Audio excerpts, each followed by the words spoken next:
साथियों, स्वागत है आप सभी का आरबीएससी सीबीएसई हिंदी ज्ञान के इस भाग में। आज हम कक्षा 10 व 12 के लिए निबंध लेखन विषय को लेकर आपके सामने आए।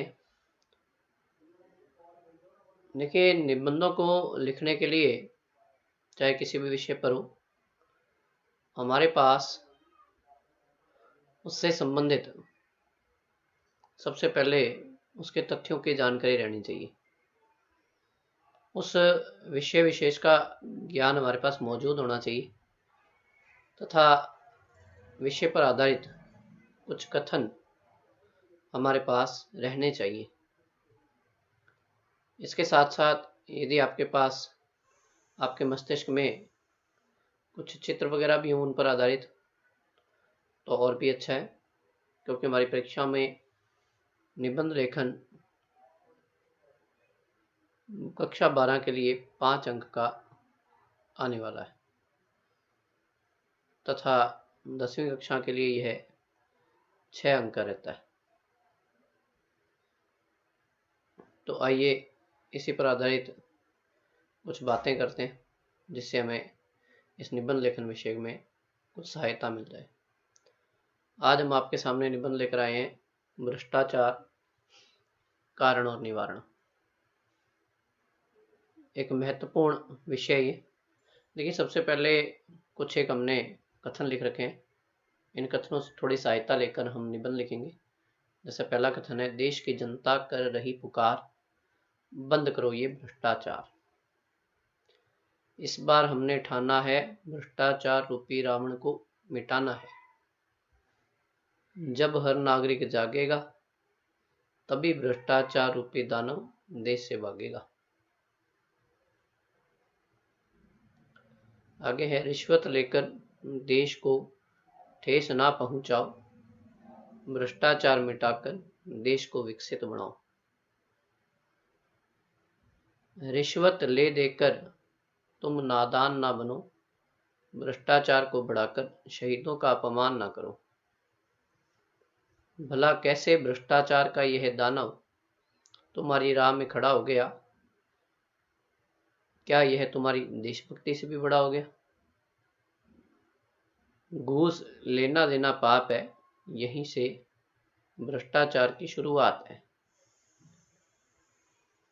देश के विकास के लिए ये सबको बताना होगा, हमें भ्रष्टाचार को जड़ से मिटाना होगा।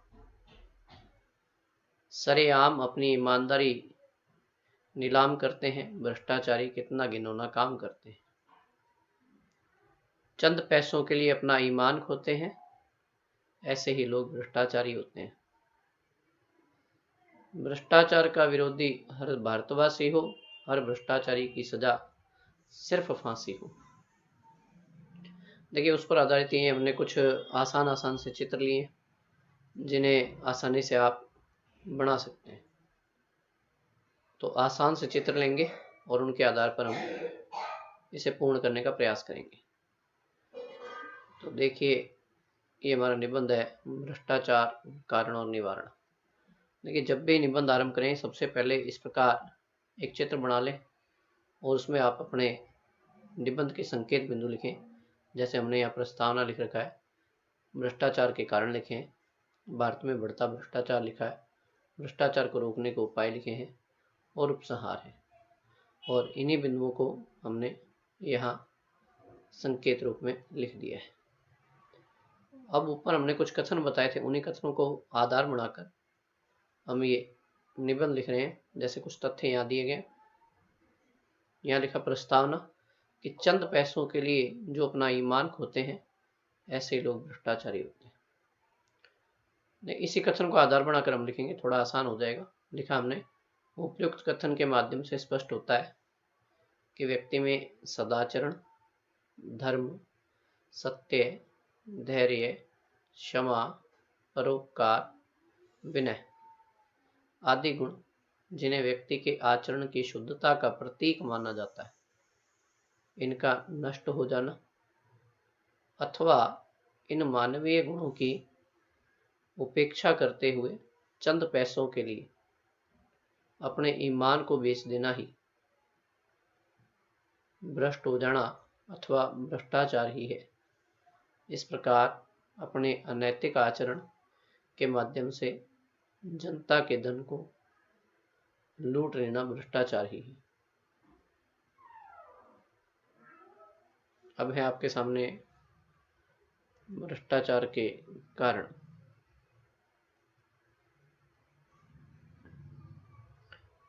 तो ये भ्रष्टाचार के कारण, भला कैसे भ्रष्टाचार का यह दानव तुम्हारी राह में खड़ा हो गया? क्या यह तुम्हारी देशभक्ति से भी बड़ा हो गया? अब इसमें भी हमने आधार बनाकर, इसी कथन को आधार बनाकर लिखा है।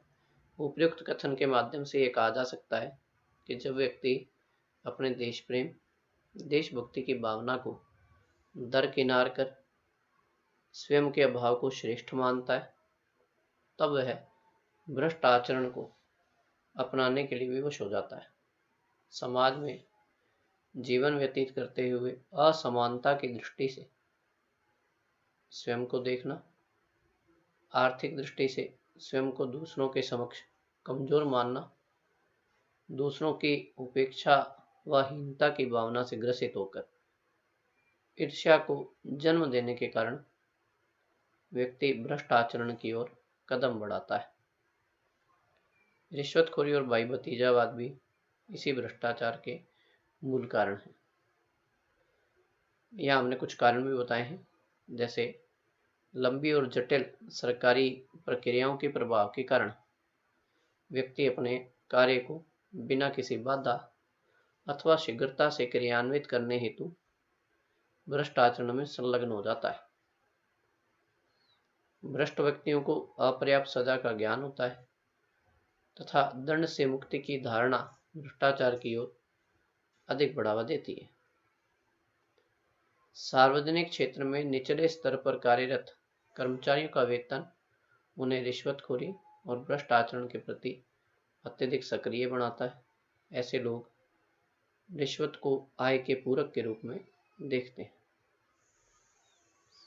प्रशासनिक कार्यों में राजनीतिक हस्तक्षेप के कारण सरकारी संस्थान स्वतंत्र रहकर कार्य नहीं कर सकते हैं।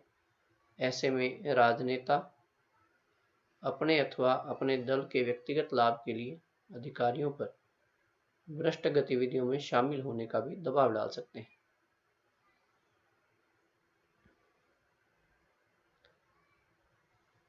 फाइलों की मंजूरी में देरी भी भ्रष्टाचार का मूल कारण है, क्योंकि आम नागरिकों की फाइलों की शीघ्रता से मंजूरी दिलाने के लिए भ्रष्टाचार में लिप्त अधिकारियों को रिश्वत देने को भी तैयार हो जाते हैं। अब भारत में बढ़ता भ्रष्टाचार, कैसे कैसे भ्रष्टाचार बढ़ा है, कहाँ कहाँ भ्रष्टाचार के कुछ तथ्य सामने है, उसके बारे में हमने बात की है। जैसे सरेआम अपनी ईमानदारी नीलाम करते हैं, भ्रष्टाचारी कितना घिनौना काम करते हैं। हमने लिखा कि मनुष्य द्वारा अपनी ईमानदारी नीलाम करने के कारण भ्रष्टाचार एक ऐसा मुद्दा है जो केंद्रीय, राज्य और स्थानीय सरकारी संस्थानों की अर्थव्यवस्था को कई तरह से प्रभावित करता है। भारत की अर्थव्यवस्था को ठप करने के लिए इसी भ्रष्टाचार को जिम्मेदार ठहराया जाता है। जैसे हमने यह लिखा कि वर्ष 2005 में ट्रांसपेरेंसी इंटरनेशनल द्वारा किए गए एक अध्ययन के अनुसार 62% से अधिक भारतीयों ने किसी न किसी समय नौकरी पाने के लिए सार्वजनिक अधिकारियों को रिश्वत दी है।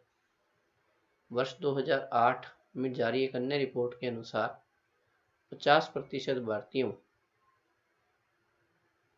को रिश्वत देने या सार्वजनिक कार्यालयों द्वारा सेवाओं को प्राप्त करने के लिए सार्वजनिक संपर्कों का उपयोग करने का प्रत्यक्ष अनुभव था।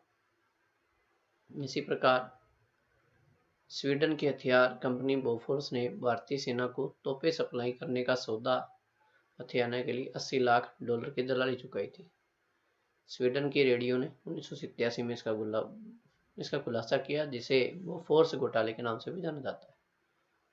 बिहार में पशुओं को खिलाए जाने वाले चारे के नाम पर 950 करोड़ रुपए सरकारी खजाने से फर्जीवाड़ा करके निकाल लिए गए थे। इसी प्रकार एक सत्यम घोटाला भी हुआ था। 7,000 करोड़ रुपए का 2009 में सामने आया। सत्यम कंप्यूटर्स लिमिटेड के अध्यक्ष रामलिंग राजू ने स्वीकार किया कि कंपनी के खाते में झूठी प्रविष्टियां की गई थी। इसी प्रकार वर्ष 2011 में कॉमनवेल्थ घोटाला सामने आया था, जो 70,000 करोड़ रुपए का माना जाता है। अब हमने भ्रष्टाचार रोकने कुछ उपाय, ये देखिए इस बिंदु पर भी हमने बातें की है कि जब हर नागरिक जागेगा तभी भ्रष्टाचार रूपी दानव देश से भागेगा। भ्रष्टाचार को रोकने के लिए सरकार के साथ साथ आम जन को भी अपना सहयोग, देश प्रेम की भावना का विकास करना होगा। भ्रष्टाचार को रोकने के लिए चुनाव में खड़े होने वाले व्यक्तियों के संपत्ति एवं आचरण की जांच की जानी चाहिए। राजनीति में आपराधिक प्रवेश को रोकना चाहिए तथा जनता को भी सरकारी कानूनों का ज्ञान होना चाहिए। जैसे 15 जून 2005 को सूचना का अधिकार अधिनियम अपनी पूर्ण धाराओं के साथ लागू किया गया।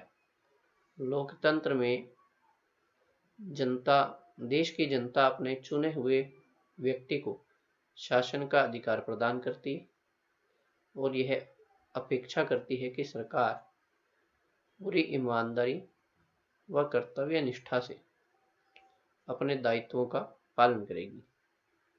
परंतु बढ़ते भ्रष्टाचार के कारण लोकतंत्र में मालिक होने के नाते जनता को यह जानने का पूरा अधिकार है कि जो सरकार उनकी सेवा में है वह क्या कार्य कर रही है।